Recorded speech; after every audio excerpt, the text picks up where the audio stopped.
Aquí lo que se pretende con esta moción es respetar las reglas del juego democrático que tenemos.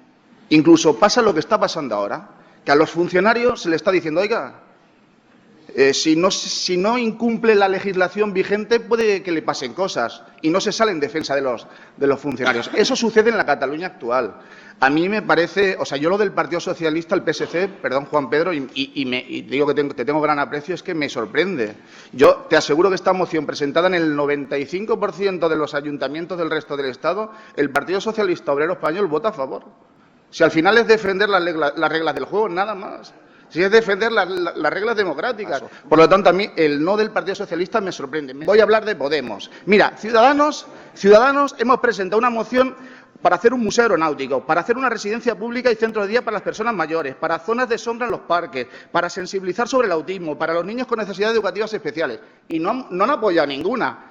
Apoyar ahora respetar las reglas del juego democrático, lo van a apoyar. No, hombre, ellos prefieren otros regímenes pues más maduros.